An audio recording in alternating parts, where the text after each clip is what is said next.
ওর হচ্ছে আজকে ব্যান্ডেজ খোলার জন্য নিয়ে যাব, রেডি করেছি। চলেন। ও আচ্ছা, এটা বের করে ফেলেছো হাত? কেমনে যে তোমরা হাত বের করে ফেলো বুঝি না, আবার পড়াতে হবে। এটাকেও ঠিকঠাক করে নিয়ে যাবো এখন, ডাক্তারের কাছে নিয়ে যাচ্ছি। চলো, যাবে না?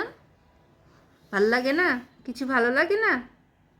সব সময় এমন করে শুয়ে থাকবে, আর ভাল লাগে না, আমার ভাল লাগে না।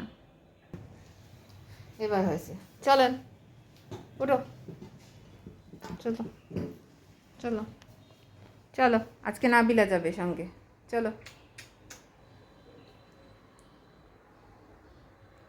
টাটা। এই যে এটা হচ্ছে আজকে খুলে ফেলবে, চলো।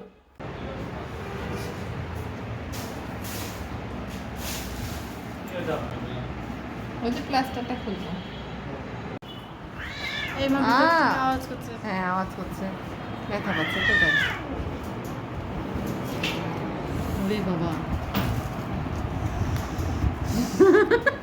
ভয় দেখাচ্ছে,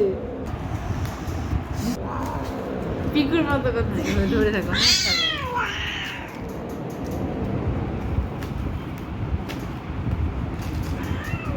সারাদিন এত শান্ত থাকে বলার কথা না, আগের মতো।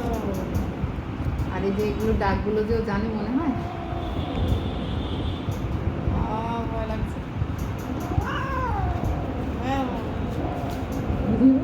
মুখ চোখ পুরো পড়েছে কি, ব্যথা লাগছে? দেখো তো খুলে দিচ্ছে, তুমি যেটা সারাদিন চেষ্টা করো সেটা।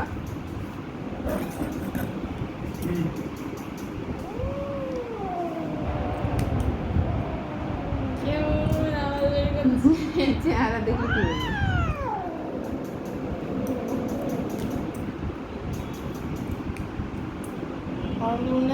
কি বলবো।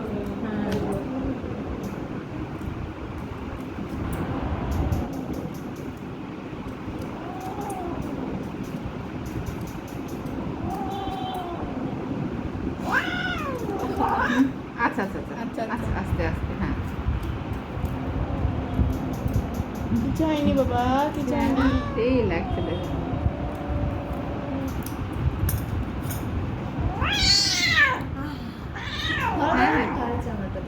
আমি করে দিচ্ছি, আমি করে দিচ্ছি। নিজেই খুলতে চাচ্ছে দেখি। যেমনই কিনা ব্যান্ডেজটা খোলা হয়েছে, সাথে সাথে ও চুলকাতে শুরু করেছে, জিভ দিয়ে চাটতে শুরু করেছে। আসলে অনেক দিন বাধা ছিল, সেই জন্য ওই চুলকানিটা শুরু হয়েছে খোলার সাথে সাথে। তো যাই হোক, ডাক্তার বললো যে বাসায় নিয়ে যেয়ে গরম পানিতে হাতটা একটু পরিষ্কার করে দিবেন, তাহলে হচ্ছে যে জায়গাটা পরিষ্কারও হয়ে যাবে, চুলকানোটাও কমে যাবে। তো যাই হোক, দেখা যাক। এখন আমি নিয়ে চলে যাব বাসায়। টোটো ঠিকঠাক হাঁটতে পারছি কিনা সেটা দেখলো। তো না, একটু ব্যথা আছে সেই জন্য, বাট ওই যে দুমড়িয়ে রাখতো সেটা করছে না, ঠিক আছে। এক্স রে আর করা লাগবে না, ওকে আমরা এখন নিয়ে বাসায় চলে যাবো। ভিতরে